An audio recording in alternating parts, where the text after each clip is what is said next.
இன்றைக்கி நம்ம பார்க்க போகிறது ஒரு ஜாம் ரெசிபி. இது வந்து பைனாப்பிள் ஜாம். இது நார்மலாக பேக்கரிஸ் ஸ்டோர்ஸ்லாம் வாங்குற மாதிரி ப்ரிசர்வேட்டிவ்ஸ் எதுவுமே ஆட் பண்ண ஜாம் இல்லை. நம்ம ஊர் கல்யாண வீடுகளில் எல்லாம் வந்து பிரியாணியோட சேர்ந்து ஒரு ஜாம் சர்வ் பண்ணுவாங்க. அது ரொம்ப டேஸ்டியாக இருக்கும். அதே டேஸ்ட் அண்ட் ஃப்ளேவர் இந்த ஜாமில் உங்களுக்கு கிடைக்கும்.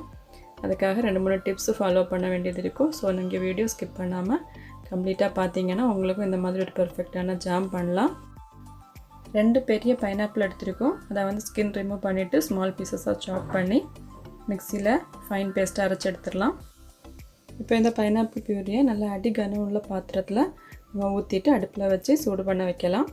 நான்ஸ்டிக் பாத்திரம் இதில் வந்து யூஸ் பண்ணக்கூடாது. நான்ஸ்டிக்கில் யூஸ் பண்ணால் நமக்கு கரெக்ட் டெக்ஸ்சர் கிடைக்காது. ஸோ இதே மாதிரி ஒரு பேன் யூஸ் பண்ணுறது ரொம்ப நல்லது. இது வந்து நல்லா கட்டி ஆகிற வரைக்கும் நம்ம நல்லா வேக வைக்கணும். இதில் வாட்டர் கண்டென்ட் எல்லாமே அப்சர்ப் ஆகி நல்லா திக்காகணும். இந்த டைமில் நம்ம 1 கப்பு பைனாப்பிள் வந்து சாப் பண்ணி வச்சுருக்கோம். ஸ்மால் பீசஸ் ஆட்டு கிரேட் பண்ணியோ அல்லது சாப் பண்ணியோ வச்சதை இப்போ ஆட் பண்ணி கொடுத்துருக்கோம்.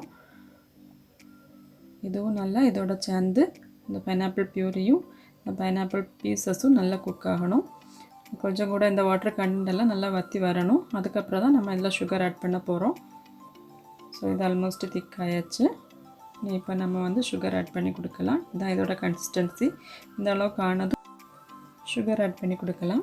இப்போ வந்து நான் 1.5 கப்பு சுகர் ஃபஸ்ட்டு ஆட் பண்ணுறேன்.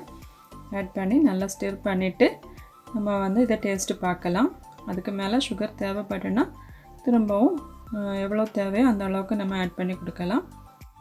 சுகர் ஆட் பண்ணதும் திரும்பவும் இது தின்னாகிடும். சுகரில் உள்ள வாட்டர்லாம் ரிலீஸ் ஆகி திரும்பவும் இது வாட்டர் கன்சிஸ்டன்சி வந்து இன்க்ரீஸ் ஆகும். இப்போ நம்ம சுகர் கொஞ்சம் கூட ஆட் பண்ணி கொடுத்துருக்கோம். இதில் டோட்டலாக 2 கப்ஸ் நான் ஆட் பண்ணியிருக்கேன். உங்கள் தேவைக்கு நீங்கள் ஆட் பண்ணலாம். இப்போ பார்த்தா தெரியுது உங்களுக்கு. இப்போ வாட்டரி ஆகிட்டு இது திரும்ப வந்து நல்லா வற்றணும். வற்றி திக்காக வரணும். இப்போ நல்லா கொதிச்சு வருது. கொதிக்கும் போது இது வெளியிலலாம் கொஞ்சம் ஸ்ப்ளிட் ஆகும். ஸோ நம்ம கேர்ஃபுல்லாக இதை வந்து ஸ்டிர் பண்ணி கொடுக்கணும். ஃப்ளேம் வந்து நல்லா லோவில் வச்சுட்டு கொஞ்சம் பொறுமையோடு இதை வந்து நம்ம ஸ்டிர் பண்ணிகிட்டே இருக்கணும். இது இப்போ நல்லா திக்காயிடுச்சு. நம்ம இப்போ லேடில் வந்து எடுத்து கீழே கொட்டும்போது தெரியும் நல்லா திக்காக வந்து விழும். இந்த டைமில் நம்ம வந்து சாப்டு செர்ரி பீசஸ் ஆட் பண்ணி கொடுக்கலாம். இதை மிக்ஸ் பண்ணிவிட்டு ஃபைனலாக கொஞ்சம் பாதாம் எசன்ஸ் ஆட் பண்ணலாம். இது கொஞ்சம் கலரும் ஃப்ளேவரும் இதுக்கு கிடைக்கும். ஸோ அதுக்காக தான் நம்ம இதை ஆட் பண்ணுறோம். இப்போ நம்மளோட ஜாம் வந்து ஆல்மோஸ்ட் ரெடி ஆகிடுச்சு. இதை பார்த்தாலே தெரியும் உங்களுக்கு இதோட ஷைனிங்கு அந்த க்ளோசி டெக்ஸ்சர். இந்த மாதிரி ஒரு ஜாம் ப்ரிப்பேர் பண்ணணுன்னா இந்த மாதிரி ஒரு பேனில் நீங்கள் இதே மெத்தடு ஃபாலோ பண்ணி நீங்கள் பண்ணிங்கன்னா கரெக்டாக உங்களுக்கு இந்த டெக்ஸ்சர் கிடைக்கும். இதை வந்து 3 மந்த்ஸ் வரைக்கும் நீங்கள் வச்சு யூஸ் பண்ணலாம்.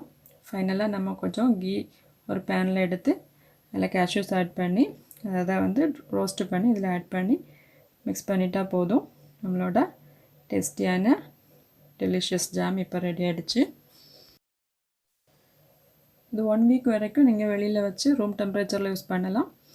ஃப்ரிட்ஜில் வச்சு யூஸ் பண்ணுறதா இருந்தால் 3 மந்த்ஸ் மோர் தேன் 3 மந்த்ஸ் வரைக்கும் இது வந்து கெட்டு போகாமல் நல்ல ஒரு டெக்ஸ்சரோடு இருக்கும். இது பிரியாணியோட எல்லாம் சர்வ் பண்ணுறதுக்கு வந்து பர்ஃபெக்டான ஜாமு. இதில் வந்து பனானா அல்லது பைனாப்பிள் டிப் பண்ணி நமக்கு சர்வ் பண்ணலாம். அல்லது ப்ரெட் அந்த மாதிரி சாண்ட்விச் பண்ணும்போது அதிலையும் ஸ்ப்ரெட் பண்ணலாம்.